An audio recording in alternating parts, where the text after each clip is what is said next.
G'day ladies and gentlemen, the Buttsman here, and in this video we're going to have a look at when I'm going to court because of a joke. It's almost been a year since the people of Australia tried to cancel me for doing stand-up comedy, which is my job, which is interesting. You see, I assumed for a long time that people would understand the idea of an offensive comedian is to be offensive, but apparently not here in this country because everyone just freaks out and tries desperately to cancel you. I've been doing stand-up now for coming up on 10 years and I've done like 500 one-hour shows all over the world, and I am still baffled why people would watch comedy when they know that they're gonna be upset. It makes absolutely no sense. In that time, I have had count them five cancellation attempts, and guess what? I'm still here, bitch. Try again. And on top of all of that, I've just been working on my new show. I've been doing it all around regional New South Wales and Victoria here in Australia, and I can't wait to take it to the world next year. We're doing massive shows absolutely everywhere. We're coming everywhere. I can't wait. Now, I know some people say that there's no such thing as cancel culture. Just do me a favor, go back a little bit to when I was being cancelled and have a look at the comments. People are literally saying, let's cancel this guy. We need to cancel this guy. Cancel this guy.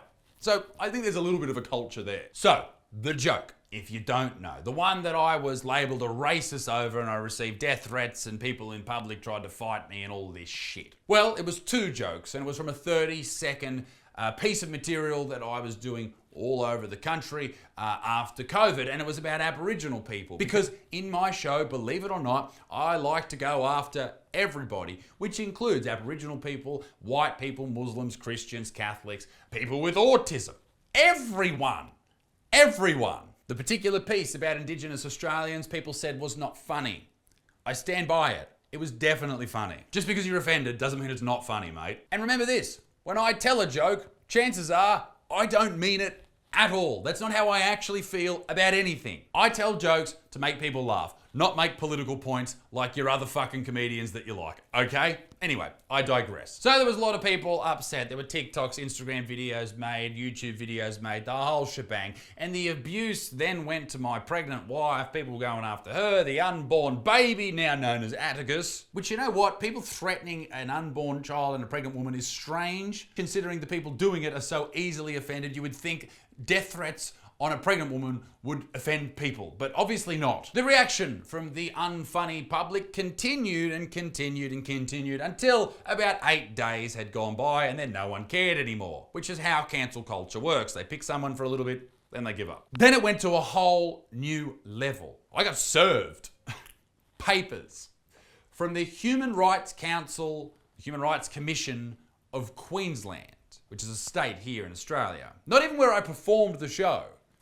They just thought they'd get involved. Now, these papers decreed that they had received a complaint from one woman, that I had infringed on her human rights, and I quote, "This man has made me feel unsafe within my community. I fear for my daughters and all Aboriginal people. The pain and fear I feel right now is indescribable. I'm scared for my children." End quote. Chill out, babe. I'm a comedian. Chill out. And because she lodged this complaint, which is just an online form, you can do it about anybody, I now had to appear in front of the Human Rights Commission of Queensland. I had to jump on a plane and go to the principal's office, basically. Now, I wanted to go because I wanted to talk to my accuser and basically just say to her, what are you talking about?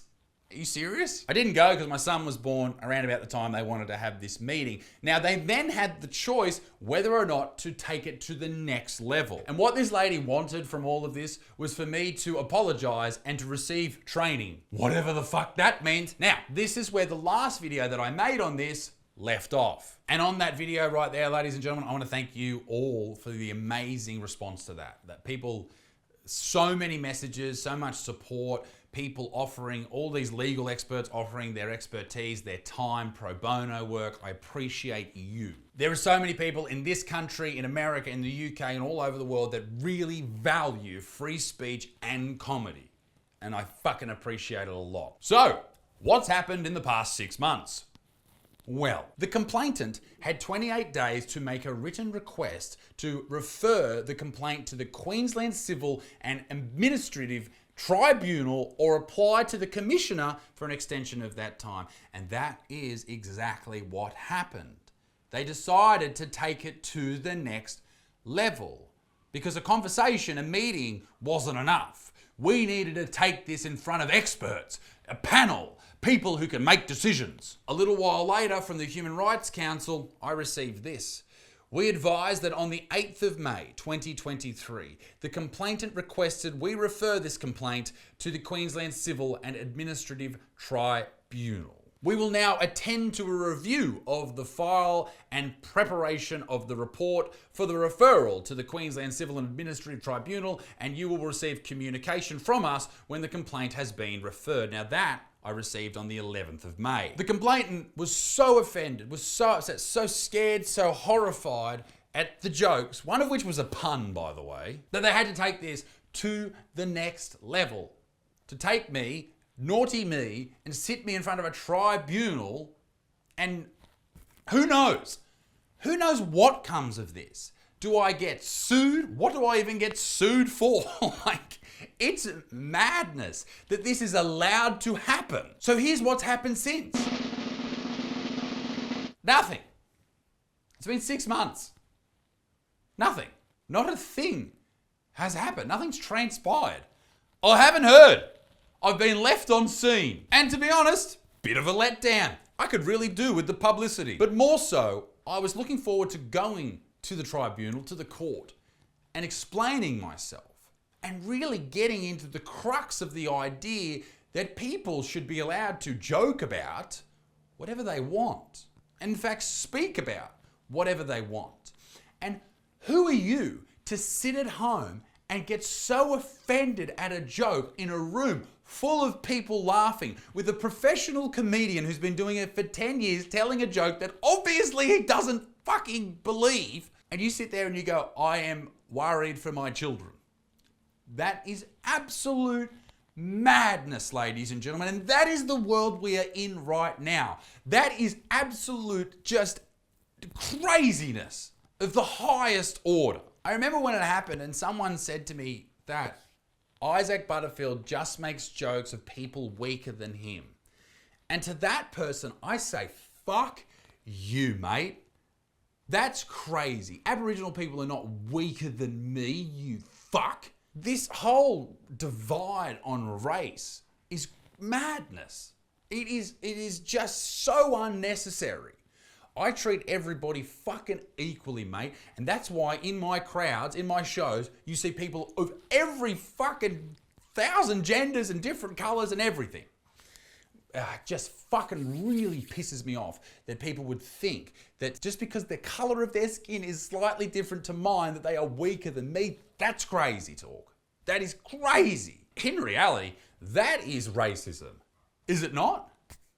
That is racism. You think someone's weaker just because of their race? Fuck that. And that's all on this whole idea of punching down. That you can't punch down in comedy.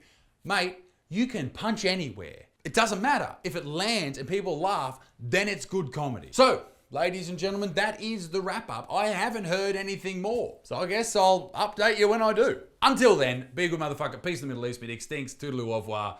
Bye-bye. Ladies and gentlemen, thank you very much for watching the video. Make sure you hit subscribe and check out isaacbutterfield.com for all my tour dates. Check out the second channel that I do with my wife, Little Buttsman, and the Pokemon channel as well. My wife and I also have a podcast called The Mum and Dad Show. It is on Spotify and YouTube. And ladies and gentlemen, we have videos coming out almost every day on this channel. We'll see you very soon. Bye.